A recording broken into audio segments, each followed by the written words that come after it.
Whenever we stand in front of a task that we cannot do at that moment, we are also always equally presented with the opportunity to learn how to do it, come back again and give it another shot. And that same thing can be applied to learning how to exercise with dumbbells. You have two things, you have to do two things primarily. The first thing that you do, right? The first thing that you do is you create regressions to the main problem. So there's a problem. If there's a dumbbell that you're not currently able to train with, that's a problem. How do you solve that problem? The first thing that you do is find a regression, and the second thing that you do is you build up your general physical abilities that are going to definitely help you handle a dumbbell pretty easily. Now let's talk about regressions. The easiest regression is just going to be picking up grabbing a lighter pair of dumbbells. So when you have a heavy dumbbell in front of you that you cannot train with at the moment, one of the things that's constraining you is the weight of the dumbbell, right? If you simply reduce the weight of the dumbbell, the weight is going to go down, so that's going to make the task easier for you. Another thing that's going to happen is a lighter dumbbell is also always going to be a more proportionally smaller dumbbell. So a light dumbbell is not only light, it is also very compact, very easy to pick up with. If it is compact, there's a smaller beam that you're dealing with, smaller loads on both ends, pretty easy to stabilize. So that's a good regression that you can make, that you can then start doing, that you can then start performing, and eventually make your way up, right? That's one. What else? Anything that helps you shorten the moment arm between the joints that are bearing the load of the dumbbell and the load of the dumbbell. If you can shorten the moment arm in between two of these, the task is going to become easier. If you think about your wrist for a second, and if you think about your wrist and you have placed something on the tip of your fingers and it weighs a lot, you'll feel the weight on your wrist joint, right? The thing is loaded on your fingertips and you feel the weight on your wrist joint. Now if you simply take this thing and grab it more on top of your wrist joint, it's going to become easier. Why? Because when and as the load that you're bearing, that your hand is bearing, if it is farther away from the wrist joint, you have to also account for the perpendicular distance between the wrist joint where you're producing the effort to pick up this thing and where the thing is, where the load is weighing down. So there are two points where the load exists. There's the load on the tip of your fingertips that's weighing down, and there's the effort that you're applying on your wrist joint, right? And there's the perpendicular distance in between that you also have to account for. When this load that's weighing down against which you're producing the effort, if it is closer to the wrist or if it is completely stacked over the wrist, the task is going to become very easy because you won't have to account for any more perpendicular distance in between the two. The effort and the load are going to be in the same line of force. That's going to make the job pretty easy for you, right? That's the second thing. Another thing that you can do to help you to improve your ability handling dumbbells is that you can figure out other exercises. You can work with dumbbells in other exercises. It is believed that when systems are given multiple variations to a certain task, we find better, and when I say systems, I'm talking about ourselves, humans. We find better solutions to the task in an optimum way for all of the different variations. Let's say you just do the one exercise that you've been doing with the dumbbell versus if you do a lot of other things with the dumbbell as well.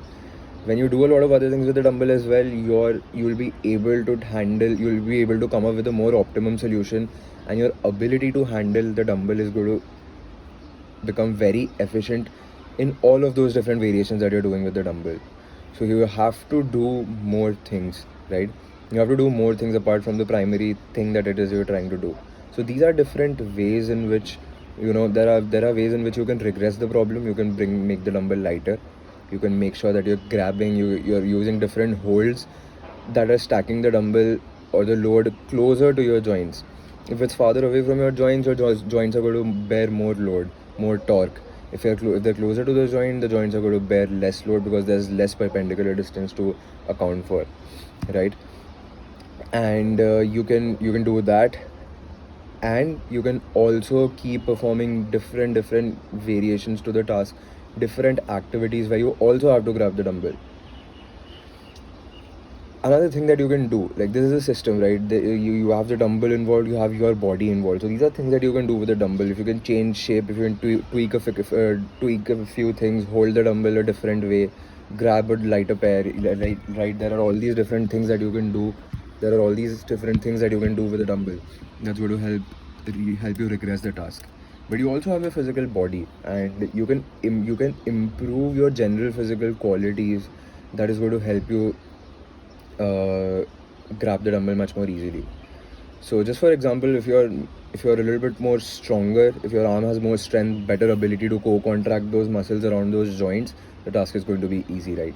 So what you can do is you can figure out other tasks where similar demands can exist, or other tasks that demand a similar output from your hands. So what we're talking about here is bettering the ability to co-contract the muscles and put the arm in a shape that the arm can hold. So you do that when you grab the dumbbell, but you can also create that same sort of a demand if you're hanging from things, and you can really let your imagination run wild here. Hang from things, carry things, support your body weight on your hands, all of these different things where you're supposed to stabilize your body weight, and your hand joints are primarily bearing the load of all of it. And you learn how to co-contract these muscles and create this bracing effect. So these are different things that you can do, and these are different concepts that, if understood, can help you harness a little bit of the chaos that the dumbbells create. And when you look at yourself holding the dumbbell as a system that can be observed, you're observing the system of yourself holding the dumbbell that is growing, and as you hold the dumbbell, as you continue to do things with the dumbbell, with yourself, where you are improving your ability to co-contract, when you do all of these different things that we talked about, you are evolving and adapting, and this whole system is evolving and adapting of yourself holding the dumbbell, and eventually this task is going to become easier. This system that consists two primary objects that can be tweaked and worked on to create desirable outcomes. So the takeaway here, and in almost all exercise and nutrition related lessons, is that in our pursuit of finding out what can get us closer to our desired outcome, we should always try to prioritize understanding broader concepts over going after the exact thing or the remedy that can promise us the desired outcome. Right?